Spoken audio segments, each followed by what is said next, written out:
Bonjour à tous. Nous sommes dans un stand virtuel, un espace virtuel de l'ameublement français. Il est derrière moi, à ce qu'aurait dû être le salon Équipe Hôtel, qui est donc notre partenaire avec le French Design Balvia et Intramuros pour cette session de conférence qu'on aurait dû faire en physique, effectivement dans notre espace, et que nous faisons en virtuel. Je suis accompagné de Valérie Fernani d'Apiop. Bonjour Valérie.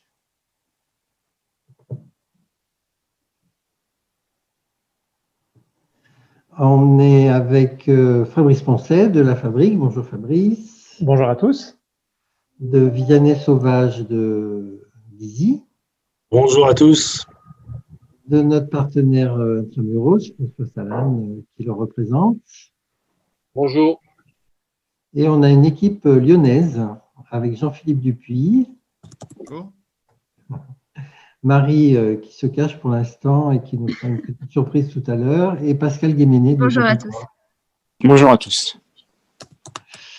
Valérie, je voulais commencer par toi. Alors, je vais partager mon écran et tu vas commenter des photos, mais j'aimerais bien que tu nous présentes Apiop et finalement l'histoire de l'upcycling en même temps. Ben oui, volontiers. Bonjour à tous. Alors, Apiop a vu le jour en 2012.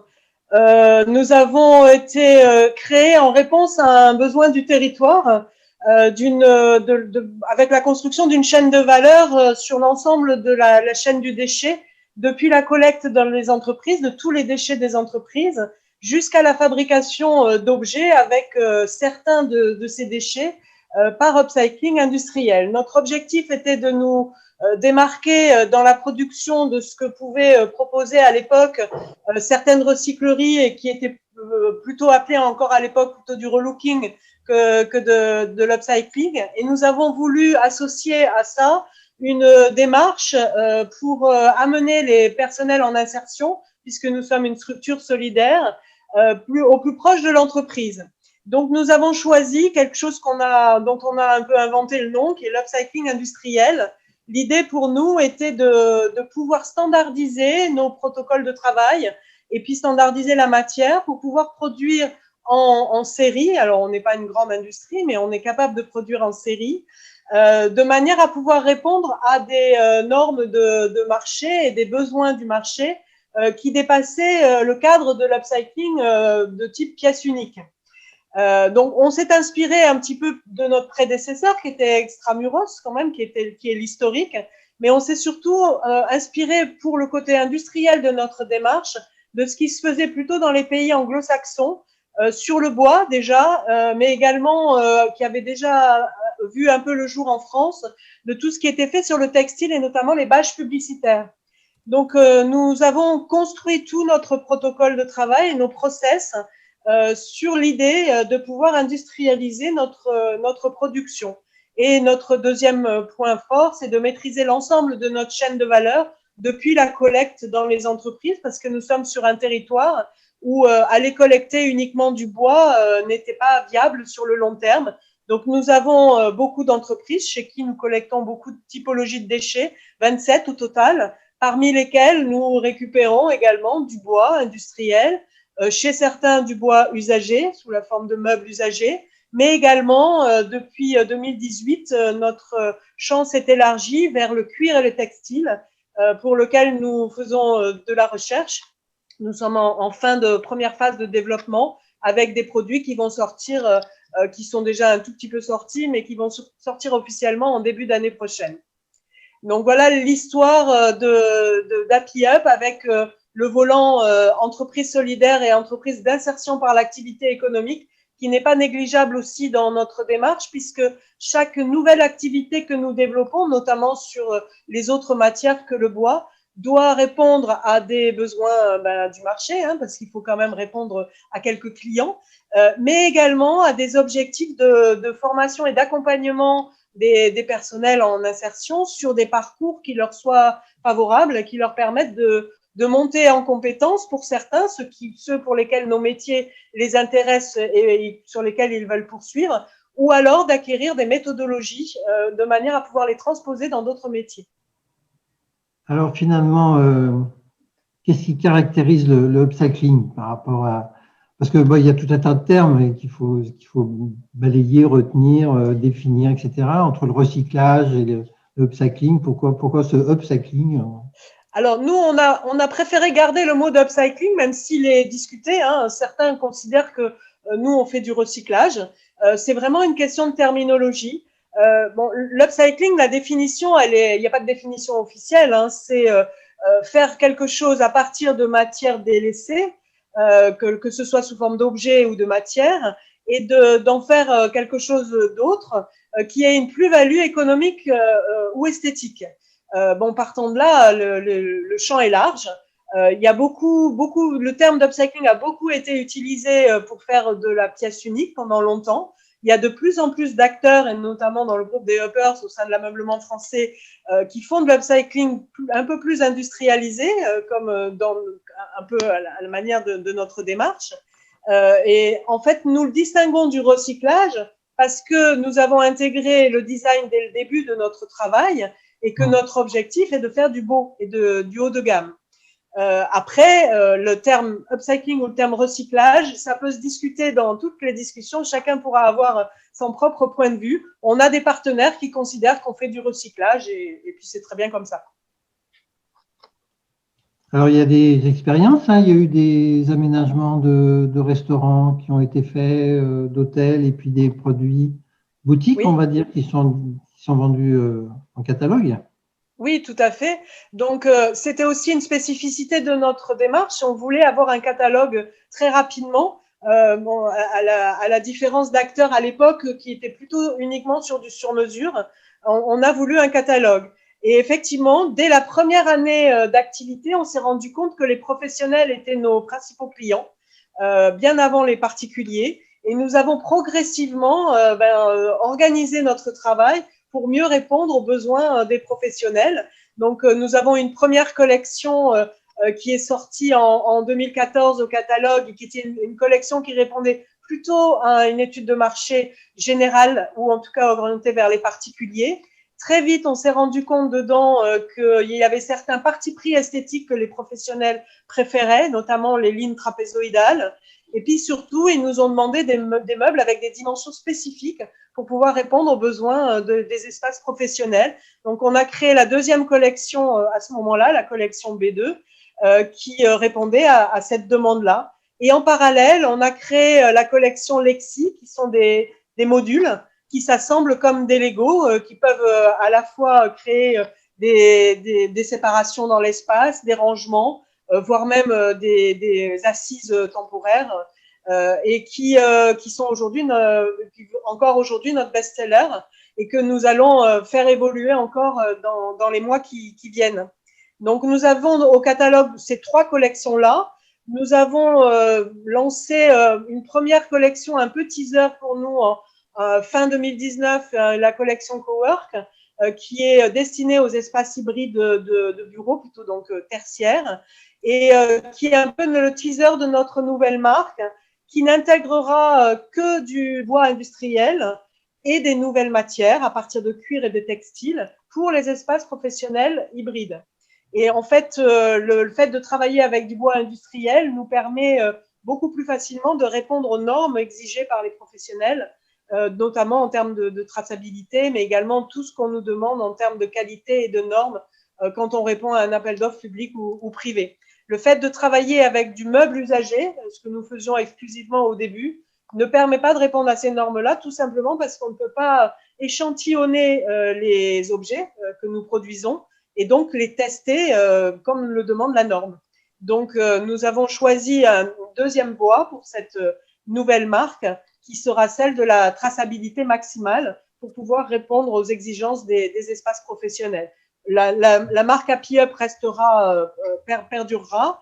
Elle restera notre marque expérimentale dans laquelle on va se permettre de pouvoir essayer de nouveaux modes de travail, de nouvelles matières, avant peut-être de les intégrer ou dans la nouvelle marque ou pour d'autres d'ailleurs, puisque l'ouverture vers le champ des nouvelles matières nous a ouvert des champs de possibles en matière d'upcycling assez important et on va pouvoir introduire couleurs, matières et formes dans nos meubles que nous ne pouvons pas, ou beaucoup moins avec le bois, ou dans une démarche d'éco-conception, nos lignes restent relativement rectilignes pour faire le moins de déchets possible. Fabrice? Oui, Fabrice a une question pour Valérie, c'est peut-être pas prévu dans le déroulement, mais est-ce que Valérie, tu peux nous dire ce que tu entends par bois industriel? Alors, ce sont des rebuts de la filière du bois. En l'occurrence, nous, on travaille avec de la deuxième transformation. Donc, c'est des rebuts d'aboutage, des rebuts de parquet. Ce sont des rebuts que l'industrie considère comme des rebuts de qualité, mais que nous, vu les dimensions que ça représente, nous pouvons retravailler de manière à pouvoir les entrer en toute fiabilité dans les meubles. Très bien, toujours en massif donc, hein? Toujours en massif, oui, pour le Très moment. bien. Nous Merci, travaillons sur des projets sur de l'agglo et des bois qui sont présents en grande quantité dans les bennes, notamment en utilisant les nouvelles matières, mais on n'est pas encore, nos recherches ne sont pas encore abouties. Ok. Merci Valérie. Philippe, pas d'inquiétude, j'ai offert 1 minute de parole de plus à Valérie. Je tiendrai mon timing. Avec grand plaisir. Tu peux nous présenter la fabrique? Oui, rapidement. Donc la fabrique, c'est une ébénisterie que nous avons créée avec Nicolas, qu'on voit sur la photo, qui est plus petit que moi, qui est à droite sur la photo. On a démarré en 2008 un projet dans lequel on a cherché à mettre tout ce qui nous tenait à cœur, c'est-à-dire à la fois la question d'une place pour tous dans le travail, y compris des personnes qui en sont le plus éloignées, mais également la question du beau, comme l'a dit Valérie, la question aussi du respect de l'environnement dans lequel on vit, et puis une logique de partage du pouvoir et de la richesse au sein de l'entreprise. On s'est développé sur donc cette grosse dizaine d'années, sur ces 12 ans là. Aujourd'hui, on est 25 personnes et on travaille à la fois dans le champ de l'ameublement avec des meubles dits meublants, hein, mais aussi de l'agencement. On travaille pour des musées, on travaille pour des espaces publics, on travaille pour du tertiaire, pour de la restauration, pour des particuliers. On fait des petits projets, des gros projets, du mobilier liturgique, des pièces d'artistes, des prototypes. Voilà, on aime bien toucher à tout. Et ces développements, c'est fait également avec de l'insertion et Voilà, on a une posture un tout petit peu particulière. On revendique assez fortement d'être une entreprise normale, qui pour autant a des pratiques un petit peu militantes, et on essaie de dépasser le seul objet économique de notre entreprise. Et donc, on a un programme d'insertion qui s'appelle Hop Emploi, qu'on a monté en partenariat avec des structures d'insertion de type Happy Up. Alors, pas Happy Up parce qu'on n'est pas sur le même territoire, mais avec des entreprises d'insertion ou des entreprises adaptées, qui nous permettent d'accueillir, suivant les forces du moment dont on dispose, de 3 à 5 personnes qui sont éloignées de l'emploi.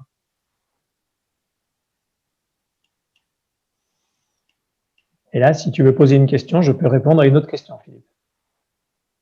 Je voudrais que tu nous parles des hoppers alors. Oui, tout à fait. Moi, j'ai impliqué. Oui, tout à fait. Moi, j'ai adhéré dès la création de la fabrique à l'ameublement français, qui est notre syndicat professionnel. C'est un syndicat qui regroupe un peu plus de 350 adhérents, si je ne dis pas de bêtises. Il y a des tout petits, il y a des très gros. Il y a une grande variété de métiers. Et puis moi, à titre personnel et aussi professionnel, je suis engagé dans un certain nombre de structures autour de l'insertion, de l'économie sociale et solidaire. Et en fréquentant un certain nombre d'entre elles, j'ai eu envie de créer avec Philippe une espèce de passerelle, comme le font assez facilement les startups de la biotech avec l'industrie pharmaceutique, ou comme le font les grands groupes de l'environnement avec des petites entreprises de l'ESS.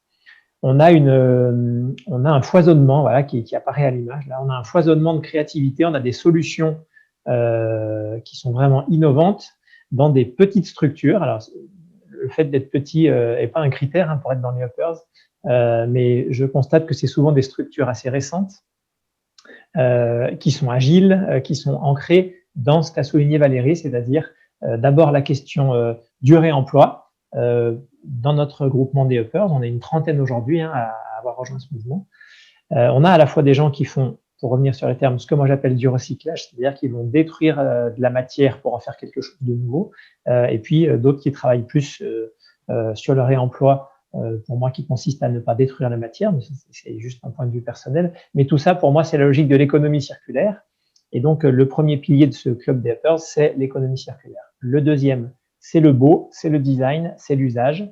C'est clair, on est, je vais essayer de ne pas me faire d'ennemis, mais on n'est pas là pour faire des canapés en palette. On est là pour aller vers des choses qui sont belles et qui sont grandes. Et Valérie a insisté sur la dimension industrielle de son process, c'est très important. Et puis, le troisième point, c'est aussi que sans qu'il y ait de barrières d'entrée sur le type de structure, toutes les entreprises ou associations qui sont dans les uppers partagent une conception de l'entreprise qui va au-delà de la seule réalité économique. C'est des entreprises qui veulent avoir un effet positif sur la société, que ce soit sur les questions sociales ou environnementales. Voilà, et donc on se retrouve là, au bout d'une toute petite année d'existence, à être une trentaine à se retrouver et à pouvoir proposer à des structures plus historiques de l'ameublement français de partager des savoir-faire et de collaborer sur des projets. Et donc, on a commencé avec nos solutions qui sont modestes et minuscules par rapport au gisement énorme de la matière qui est en face de nous et qui se trouve chez un certain nombre d'industriels de l'ameublement français. Alors, on a commencé à semer des graines. Et lors d'une réunion, justement, qu'on a tenue à l'atelier Emmaüs il y a quelques semaines, on a vu que passer une première phase un petit peu dubitative sur ce qu'on pouvait initier, des grands acteurs industriels qui ont des gisements et des questions très importantes de réemploi de la matière étaient intéressés pour qu'on commence à réfléchir ensemble à des solutions d'avenir. Donc un réseau national qui est en train de se construire avec des métiers complémentaires et qui va pouvoir peut-être monter des groupements ou des associations pour répondre à des marchés éventuellement plus importants. Exactement. Que chacun pourrait faire individuellement. Exactement. On a déjà des logiques de coopération et de collaboration entre différents acteurs. Voilà, un petit peu de pub pour Dizzy et Compoplume, par exemple, qui viennent de sortir un produit ensemble. Mais on a aussi des acteurs des uppers qui s'associent avec des plus grosses structures pour répondre à des marchés publics. On a des gens qui sont bien placés sur les marchés de France 2024 pour les Jeux Olympiques, par exemple. Les gros acteurs industriels classiques n'auraient pas pu remporter ces marchés sans l'appui des uppers, et les uppers n'auraient jamais pu accéder à ces marchés sans faire alliance avec ces grands acteurs. Alors, on voulait situer quelque chose de symbolique et de fort, qui est un projet qu'on a eu à Lyon. Alors, il y a eu une journée qui était sympathique. Jean-Philippe, oui, Philippe. Je te laisse te présenter. Alors, oui, bien sûr, avec plaisir. Bonjour à tous. Ça va être dans quelques minutes. Je suis. Il y a Marie qui fait du bruit. Il faut que tu coupes ton micro, Marie. Est-ce que tu m'entends? Oui, parfait. Oui. Alors, je vais répéter. Alors, donc, je suis Jean-Philippe, je suis hôtelier à Lyon. Je travaille pour le groupe Accor d'un côté et j'ai parallèlement des établissements à titre, on va dire, familial, dont l'établissement qui nous intéresse aujourd'hui, qui est l'établissement Grit que nous ouvrons à Lyon. Alors, ouvrir est un terme un peu usurpé à ce stade, puisque vous connaissez la situation que nous subissons dans nos métiers actuellement. Et pour être très concret, aujourd'hui, l'hôtel est fermé. C'est-à-dire, il n'est pas ouvert au public, mais j'espère que ce sera le cas très prochainement. Et donc, en fait, cet établissement à Lyon, qui est situé à côté de la gare de Perrache, est un établissement pilote dans le cadre de la création d'une marque nouvelle du groupe Accor, que je laisserai peut-être Pascal présenter plus en détail s'il le souhaite, et qui se singularise par un certain nombre de critères. Alors, certains sont assez connus dans nos métiers, puisqu'on parle très traditionnellement de marques qui sont soit d'un côté standardisées, soit d'un autre non standardisées. C'est déjà un critère premier. Donc, cette marque n'est pas une marque standardisée. On a souvent coutume de croire que toutes les marques des grands groupes hôteliers sont des marques standardisées, ce qui n'est pas le cas en l'occurrence pour celle-ci, et qui se distingue par ailleurs par un positionnement déjà de 3 étoiles, on va dire à peu près, donc similaire en gros à ce que vous pouvez connaître avec la marque Ibis. Et puis par ailleurs, par contre, qui se dédie en fait à être dans la démarche qu'a présentée un petit peu Fabrice, mais appliquée au monde de l'hôtellerie, c'est-à-dire beaucoup plus dans l'éco-responsabilité, la recherche de solutions on va dire, nouvelles dans nos métiers, pour lesquelles, très souvent, on a un peu la facilité de toujours céder au neuf, en fait. Et c'est l'approche, la réflexion dans laquelle on s'est positionné nous-mêmes en tant qu'hôtel pilote dans le cadre de ce repositionnement d'hôtel, puisque j'ai oublié de le dire, mais précédemment, cet hôtel portait une autre enseigne qui est l'enseigne Kyriade, une autre marque, j'imagine vous connaissez. Et donc, une approche différente avec l'aide d'un designer qui s'appelle Franck Cousin. On a recherché des solutions différentes pour repositionner l'hôtel, faire des engagements de rénovation assez importants, assez conséquents dans un ensemble de chambres. Donc, il y a eu une visite dans les ateliers de la région. Oui, grâce à toi, Philippe, oui, en effet, oui, parce qu'effectivement, étant donné que c'est un environnement totalement nouveau, on a eu la chance de faire la connaissance notamment de Fabrice, mais aussi de Guillaume pour les ateliers Emmaüs et bien d'autres. Et je veux dire que cette journée a été extrêmement riche, déjà d'intérêt et de connaissances en ce qui me concerne, parce que c'est un environnement dans lequel je n'étais absolument pas intégré, de par mon cursus et mon parcours, et qui a été vraiment très enrichissante. Et au-delà d'être enrichissante, je dirais que ça a été une journée très éclairante sur en fait tous les potentiels qu'on est très loin d'avoir encore identifiés tous, mais tous les potentiels d'idées et de création de valeur, y compris dans nos marchés hôteliers, même au niveau de la restauration. Et j'ai bien aimé ce qu'a dit Fabrice, parce qu'en fait, enfin j'ai bien aimé, ça ne m'étonne pas, mais très souvent dans nos métiers, ou quand on est un petit peu à l'extérieur en fait, de cet environnement que je qualifierais un peu d'initié, on a le sentiment que le recyclage est toujours quelque chose qui est un petit peu downsizé ou déclassé en termes de qualité et de valeur ajoutée. Et là, en fait, l'approche, c'est comment on arrive en fait à reprendre des matériaux qui sont plutôt en fin de vie dans nos cycles, on va dire, historiques, et de leur donner, grâce à du professionnalisme, grâce à de la maîtrise professionnelle, grâce à de la création, grâce à de l'artistique parfois, une véritable valeur ajoutée qui fait à la fois et l'étonnement en termes de résultats, d'étonnement très favorable, et puis qui a une véritable valeur marchande demain. Alors, je dis demain, puisque l'hôtel ouvrira prochainement. Donc oui, cette journée… Tu peux nous raconter ce qui s'est passé chez Fermob, alors Bon, ça, c'est un peu l'anecdote, mais chez Fermob, oui, effectivement, M. Rébier nous a accueillis chez lui, bien sûr, dans son showroom, mais on a également eu l'occasion d'aller faire un petit tour dans l'usine. Et à ce moment-là, ils étaient en train de produire leur fameuse chaise bistrot que tout le monde connaît. Et en passant devant une plieuse, puis une presse à découpe, on voyait que ces machines rejetaient des pièces de découpe, tout simplement. Je ne sais pas si tu as une photo, Philippe, de ces pièces, ça pourrait être intéressant de regarder. Et en fait, j'étais avec ce moment-là, on voit le monsieur qui s'appelle Franck Cousin qui est sur la photo, là presque au milieu, tout en noir. Eh bien, on s'est arrêté en fait devant une grosse caisse en bois dans laquelle s'entassaient les différentes pièces de découpe des presses. Et en prenant une petite poignée, dans le voyage de retour, on s'est dit, mais il y a certainement quelque chose à faire avec ça.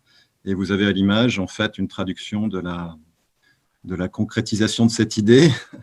Alors là, on va demander à Marie… de la composition de plateaux qui seront en fait des plateaux des bureaux des chambres que l'on aménage avec ces pièces on va dire, à la manière d'une mosaïque, en quelque sorte. Alors, est-ce que Marie, tu peux nous faire un petit reportage en direct, parce qu'on a notre petit reportage. Marie? Là, voilà. Oui, tout à fait, je suis là, j'arrive. Elle est là, voilà. Allons-y, Guilux. Allô, Guilux. Allô. En reportage, en direct du GRIT de Lyon-Confluence. Tout à fait. Donc, qu'est-ce qui se passe là, Marie? Raconte-nous.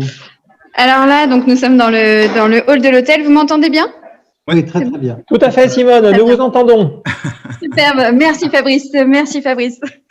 Alors, exemple d'ailleurs pour illustrer le travail de Fabrice, de l'atelier Emmaüs et de l'équipe du GRIT Lyon-Confluence. Pour faire une petite référence tout de suite à Fermob, là c'est l'insertion des pièces Fermob justement sur notre table d'accueil. Et je vais vous faire le tour du hall avec la pièce maîtresse qui a été dessinée par Franck Cousin et qu'a réalisé l'équipe de Fabrice et celle de Guillaume de l'atelier Emmaüs. Donc, on y va pour le tour. Il faut peut-être que j'arrête mon partage d'écran. Donc voilà, Fabrice, hein, si tu veux commenter techniquement. Oui, tout à fait. Alors moi, je la voyais en grand. Attendez, je vais essayer de le remettre en grand. Donc, nous avons une table. Tac. Donc, nous avons en fait une table qui a une structure provisoire qui va être bientôt ajustée, des sous-plateaux qui sont faits en matériaux de réemploi, c'est-à-dire qu'il s'agit de chutes, de panneaux d'agglomérés, de mélamine, etc., qui est une structure qui est non vue. Ensuite, on a un bandeau extérieur qui est en résineux. On a des banquettes ici qui sont en contreplaqué, qui est partiellement de réemploi. Et puis, on a sur le dessus, si tu peux peut-être montrer un petit peu voilà, le plateau, on a ce qu'on appelle de la relève de châtaignier. Le châtaignier est une très belle essence indigène, évidemment. C'est vrai qu'on ne travaille que des bois de pays. C'est un bois qui a... voilà, c'est un très beau bois populaire qui est moins cher que le chêne. On le mettait dans les buffets quand on faisait une lessive par an avant, parce qu'il éloigne des insectes, etc. Et puis, voilà, il est un peu plus doux, un peu plus clair que le chêne, et en même temps, il est bien marqué et bien veiné, donc c'est assez intéressant. Ce qu'on appelle la relève, c'est les planches qui sont sur le dessus d'un plot. Alors, très rapidement, un plot, en fait, c'est un tronc qui a été scié en planche. Et la planche du dessus, en général, elle est de qualité assez médiocre. Et donc, cette planche, la plupart du temps, elle va directement au broyage. Et on essaye de mettre en place une petite filière pour récupérer ces planches de relève. Voilà. Alors, moi, j'aime être tout à fait honnête, la table n'est pas à 100% composée de relève parce qu'on n'a pas réussi à trouver suffisamment de relève pour l'instant. On n'est pas encore sur des process industriels comme Valérie. Et donc, elle est composée partiellement de relève et partiellement de châtaignier qui lui-même est déclassé, donc avec quand même une sous-qualité qui n'aurait pas été bien valorisée. Et donc, on a un assemblage qui est un peu plus rustique et une composition et une tolérance aux nœuds, aux gerçures, etc., qui est un petit peu rustique. J'ai l'impression que tout le monde est content au grit. Moi, je trouve qu'à la fabrique, comme on a une équipe d'ébénistes, des fois, on a un petit peu de mal à faire un peu moins léché. Et donc, je pense que ce plateau aurait même pu être encore plus naturel avec encore plus de tolérance sur les planches qu'on a utilisées. De mon point de vue, je trouve qu'on a été un peu trop sélectif. Voilà. Marie, mais voilà. Marie, comment tu la trouves alors cette table, toi? Ah bah nous, on adore. On la trouve magnifique. Après, elle est destinée à être le point central de l'hôtel finalement, là où on va pouvoir partager des moments avec nos clients. Donc, on aime totalement le concept. Le bois de relève, bon, après, c'est vrai que moi, j'ai moins l'aspect technique de Fabrice, mais le bois de relève, nous, on le trouve très beau. Et non, on est très fans. Très fan. Pascal. Et on a hâte de pouvoir montrer ça à nos clients à l'ouverture, d'ailleurs. Et juste, Philippe, qui sont ces ouvriers qui font la... Alors ça, c'est mon équipe. Ouais, voilà, c'est ça, c'est super important. Donc là, vous avez le chef de cuisine, le responsable technique, la chef de réception qui sont en train de faire l'insertion Fairmob sur la table. Donc voilà. Et c'est pas que pour la vidéo. Hein. Ce sont plus de 20 bureaux dans les chambres qui ont été réalisés justement par l'équipe de manière globale. Il y a les cuisiniers, les réceptionnistes, une partie des femmes de chambre, etc. Ouais, on est 14 à avoir fait les bureaux et oui, chacun aura comme ça la fierté d'avoir pu faire au moins un bureau de chambre. Et on a Franck qui est venu du coup nous faire un design particulier avec les pièces qu'on peut voir là. Alors là, c'est pas encore fini, bien sûr, il y a un joint qui vient se rajouter, qui va venir du coup. Pascal Guéméné,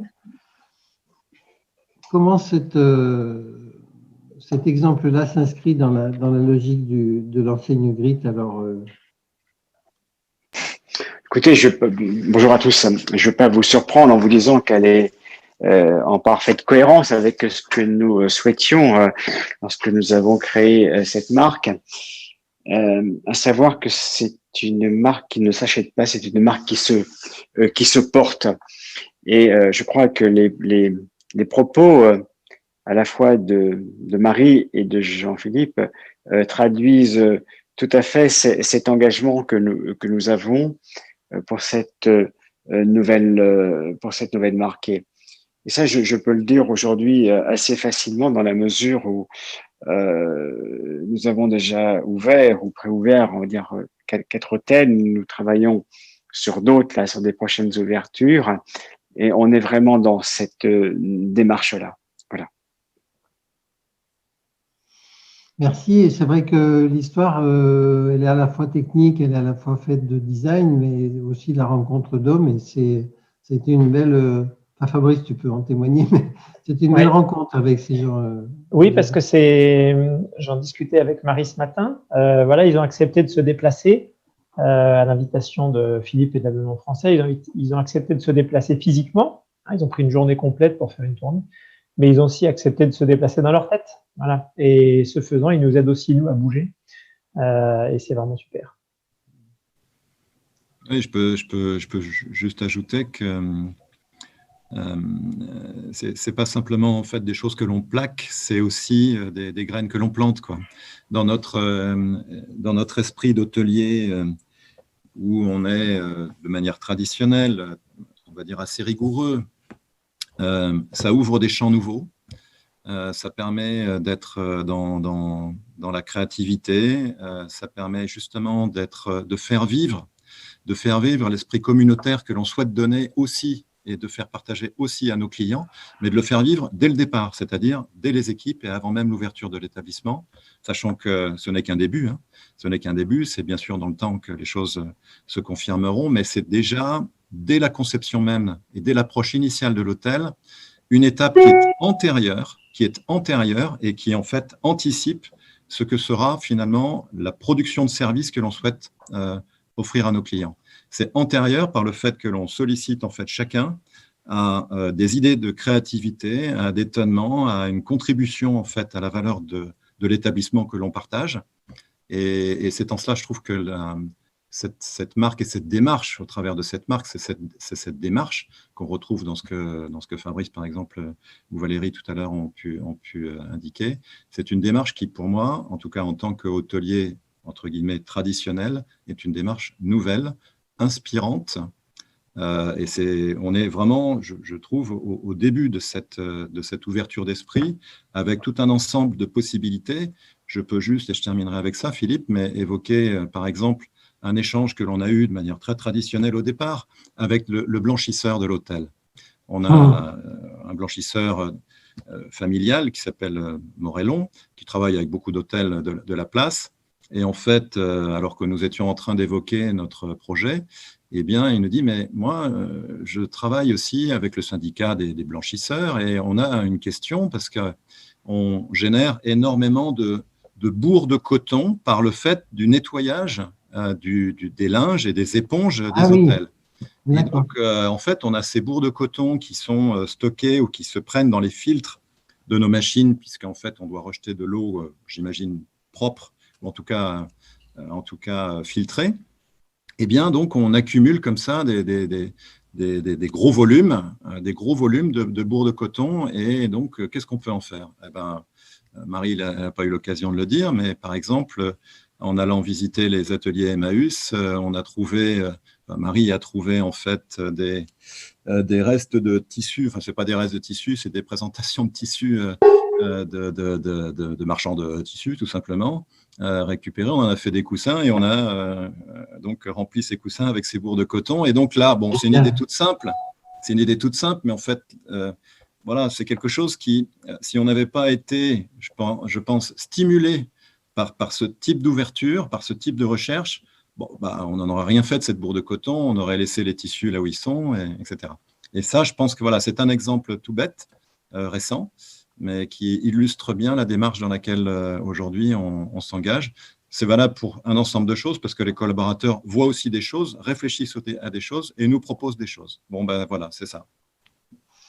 après les Landes et Lyon, on va monter à Lille, voir Vianney. Vianney, tu as aussi des relations avec des hôteliers. Tu nous parles d'Apiop un petit peu? Il n'a pas le son. Pas de micro.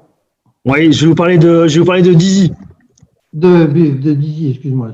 C'est une chose en même temps. Avec plaisir. Merci pour tous les témoignages et les partages de réalisation. Nous, du côté de chez Dizzy, on est vraiment inscrits dans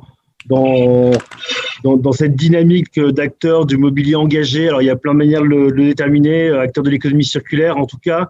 Et Philippe, si tu peux partager peut-être déjà la première page. Dizzy, on est créé depuis 2019. On est une start-up basée à Lille et on a vraiment créé la structure avec l'intention de venir contribuer au développement d'une offre de mobilier éco-responsable.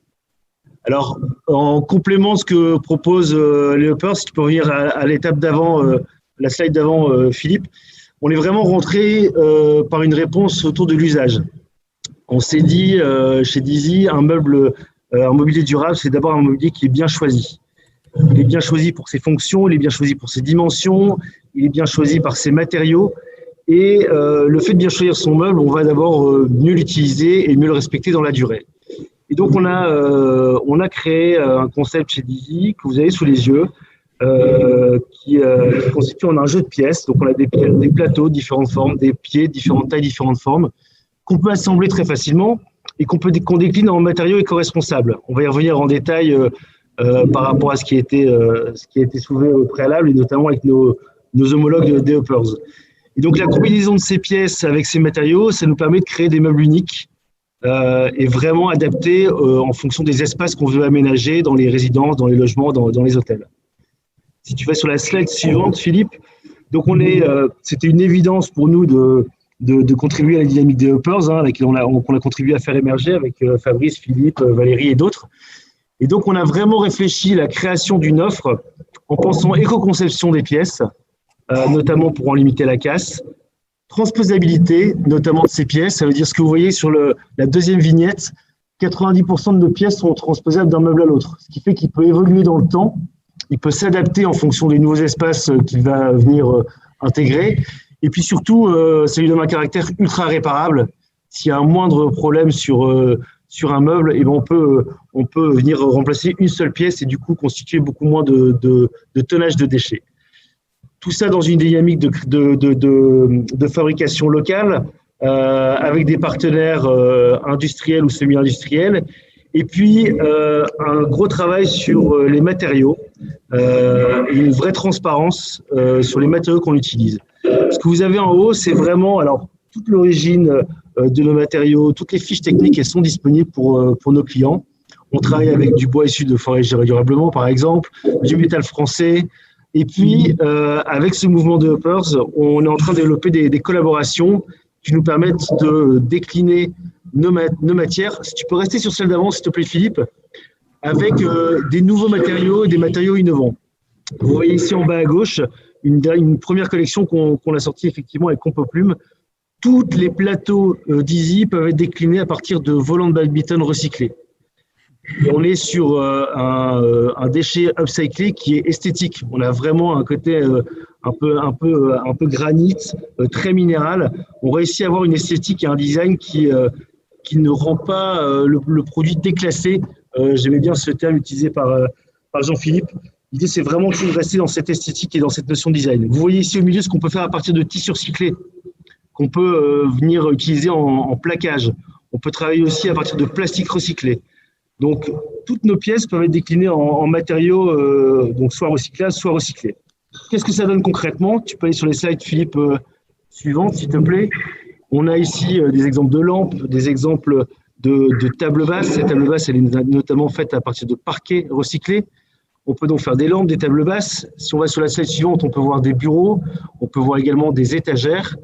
On a un nombre assez large de produits et une gamme assez large qu'on peut proposer. Ici, vous voyez des déclinaisons de bureaux, de tables de chevet, de luminaires, qu'on peut intégrer comme telles. Alors, si on peut rester juste sur celle juste avant, Philippe, la slide avant, merci. On a vraiment cette gamme qui est une gamme standard chez Dizzy qu'on peut décliner avec nos matériaux éco-responsables. Et on va plus loin, si tu vas sur la slide suivante, Philippe, c'est notre capacité à pouvoir travailler sur du sur-mesure en fonction des besoins des projets. Donc là, vous avez quelques exemples de produits qui nous sont demandés. C'est vraiment du sur-mesure, hein, sur des dimensions, sur des coloris, sur des usages. Concrètement, ce que ça nous permet, c'est de venir répondre, et c'était important ce que disait Valérie en amont, c'est la notion de volume et de série. Si on veut venir proposer une offre globale dans le secteur, il faut qu'on puisse monter en puissance.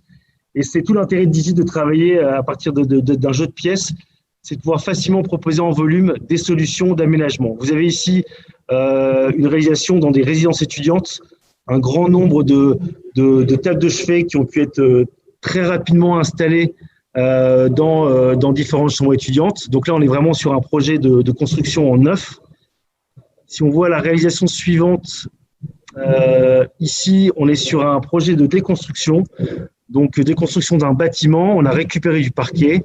On a recréé dans un rayon de 10 km² du côté de Lille toute une filière avec les entreprises d'insertion notamment pour créer une série de 100 tables basses, 80-100 tables basses qui vont être réintégrées dans des futurs logements sur le site de la mairie. Donc là, on est vraiment sur la reconstruction. Et puis, si on va sur une dernière réalisation, dernière slide de Philippe, très récente, dans un super appart-hôtel calme, qui se trouve dans le plein centre de Lille.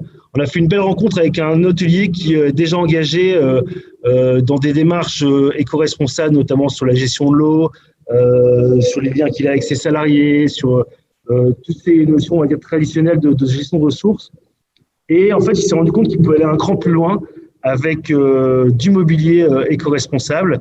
Et donc, on l'a créé pour lui vraiment sur mesure. Si on reste sur celle d'avant, Philippe, un bureau qui correspond parfaitement à ses besoins. On a créé une plaque pour qu'il puisse mettre son welcome pack pour ses clients. On a pu graver le nom de son hôtel. Donc, on est vraiment sur la demande sur mesure et en tout cas, nous, on pense esthétique à partir d'une démarche de mobilier durable, design et upcyclé. Donc, voilà ce que notre contribution au développement d'offres de mobilier engagé. Et comme vous pouvez le voir sur cette slide, on est ravis d'avoir été nominé dans les Innovation Awards d'Équipe Hôtel. Ah, il faut qu'on vote alors. Et donc, vous avez un lien sur le site d'Équipe Hôtel. Vous pouvez venir voter pour Dizzy en tant que mobilier éco-responsable, design et innovant au service des hôteliers. Super. Quelle belle image de l'upcycling quand même, tout ça. Hein.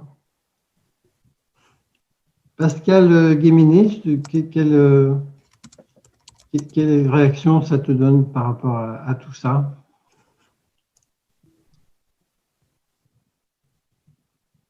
Ah, Pascal, il est peut-être parti. Non, il n'est peut-être pas là. François, quelle réaction tu as par rapport Oui, moi, je suis frappé par la qualité du design des produits qui sont aujourd'hui réalisés avec notamment les matériaux de récupération, surtout. Parce qu'il y a quelques années, c'était souvent des produits un peu tristounets, avec un visuel pas toujours très valorisant. Et aujourd'hui, je crois qu'on arrive à faire des choses vraiment désirables avec des matériaux de récupération. Ça me semble très important. Et je ne sais pas, moi, je suggérerais comme ça spontanément pourquoi on ne ferait pas un concours de design, justement, réalisé avec des produits de récupération. Pas forcément des produits recyclés, hein, ce qui est différent. Parce qu'avec des produits recyclés, on peut faire à peu près les formes et les conceptions qu'on veut, mais avec de la récupération, je pense qu'il y a plus de contraintes. Donc, ça serait vraiment un design spécifique. Mais en tout cas, c'est un formidable progrès de l'aspect esthétique de ces produits. C'est ça qui me frappe. Pardon, oui, c'est Pascal. Excusez-moi, j'avais un petit souci de liaison. Est-ce que l'argument va passer finalement dans le grand public et dans les acheteurs de dire que le recyclage peut être une démarche noble et effectivement qui a son esthétique propre?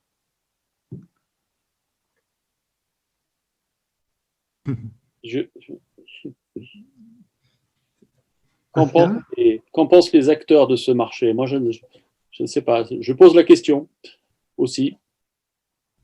Je ne sais pas, Valérie, comment tu perçois ça, toi, qui a maintenant des réactions à la fois de consommateurs et de professionnels? Est-ce que l'image du produit recyclé est en train de changer quand même? Alors, je dirais que l'image est en train de changer parce que tous les acteurs sur le secteur ont choisi de la faire changer. Mais effectivement, il y a eu un bon moment, même au début où nous, on a commencé, où c'était compliqué de communiquer sur ce qu'on faisait. Il faut également que les cultures dans l'entreprise puissent évoluer parce que quand on fait notamment comme nous de l'upcycling, on a des équipes qui sont souvent très engagées. Elles ont souvent l'idée d'un meuble simple, d'un meuble brut, d'un meuble qui correspond à une certaine clientèle. Et en ce qui nous concerne, il a quand même fallu qu'on travaille pendant plusieurs années en partenariat avec un studio de design qui a fait la révolution au sein d'Happy-Up. D'ailleurs, il y a eu un turnover dans les équipes qui dénote ce changement de culture. Pour arriver à la nouvelle marque que nous sommes en train de préparer, il a fallu que l'ensemble des équipes acceptent d'associer leur volonté d'engagement éco-responsable très fort et l'obligation d'aller vers le marché et d'aller vers quelque chose, je reprends le terme de Françoise Allan, de désirable.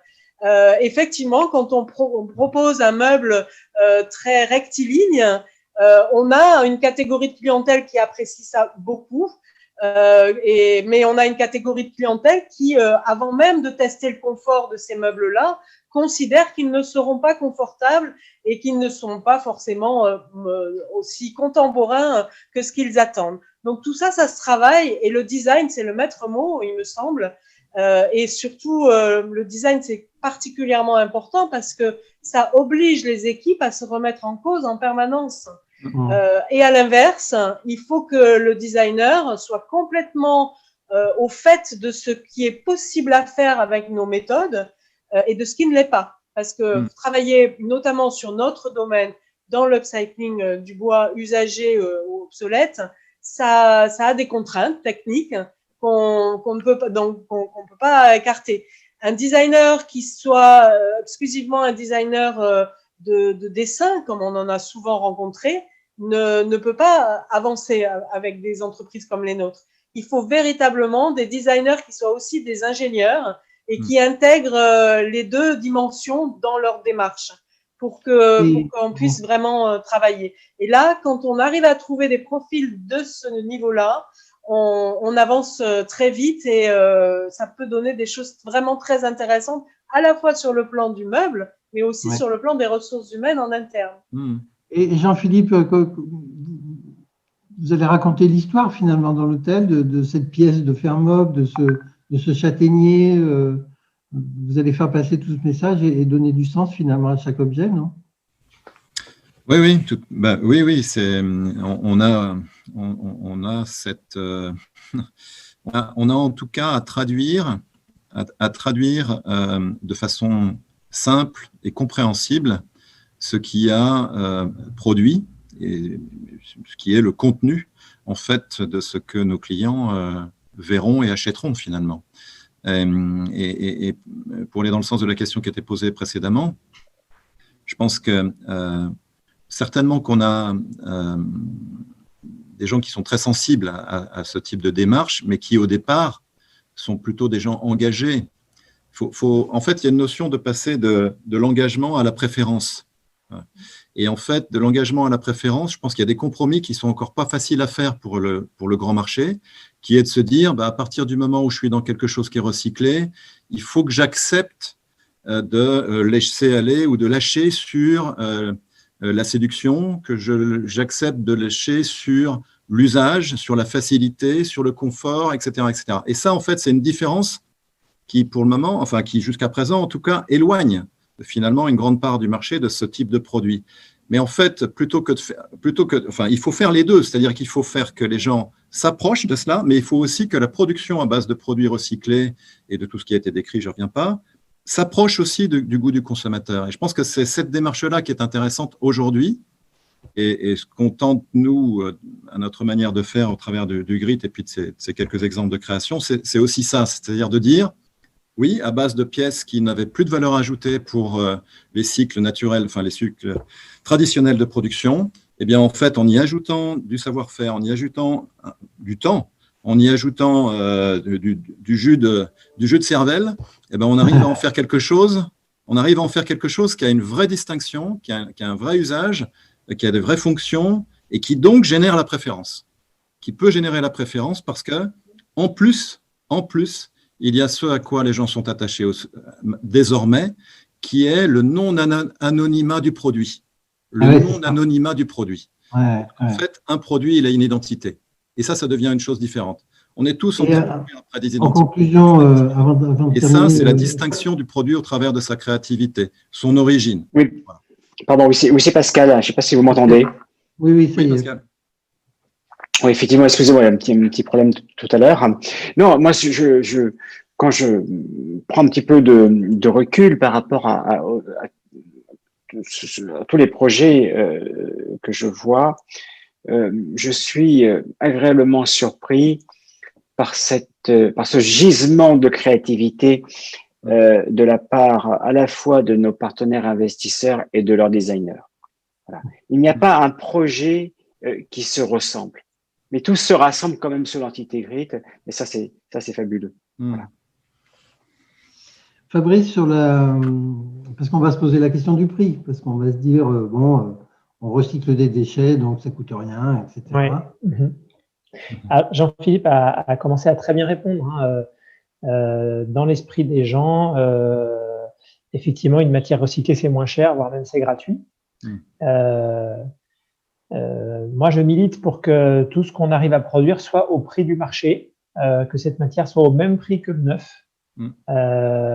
Et ça ne devient entendable que grâce à la qualité du design, c'est clair, et aussi à ce qu'on peut expliquer de la valeur de cette matière. C'est-à-dire que cette matière, elle pouvait être considérée comme n'ayant plus de valeur économique. Voilà. On lui en redonne, mais toute la valeur qu'on lui redonne aussi, c'est la valeur d'usage par le design et c'est aussi la valeur du travail qu'elle permet.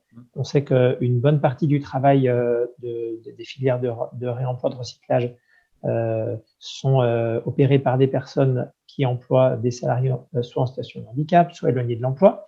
Et donc, grâce à la qualité du design au sens large, on redonne une valeur économique à cette matière, mais on lui redonne aussi une valeur sociale. Je crois que ce discours-là, il parle de manière sincère aujourd'hui dans notre société, mais évidemment à condition qu'on soit à un prix de marché. Alors on ne sera pas sur de l'entrée de gamme, on ne sera pas sur du Ikea, hein, clairement, mais qu'on soit à un prix de marché et que la qualité de nos designs soit bonne. Écoutez, j'ai passé un moment merveilleux. Merci à Marie d'avoir fait la reporteuse. Avec plaisir. Merci à tous pour vos engagements. C'était un moment très agréable et d'ailleurs, je vois que les gens sont restés jusqu'au bout. Passez une bonne journée à tous et à très, très bientôt. Ouais, moi, j'ai vu une centaine de participants. Ça nous fait chaud au cœur et ça nous donne beaucoup de courage et d'entrain. Bon, très bien. Tant mieux. Merci Philippe, merci à tous. Merci. Merci, Merci, à bientôt. Merci à tous. Merci, au revoir.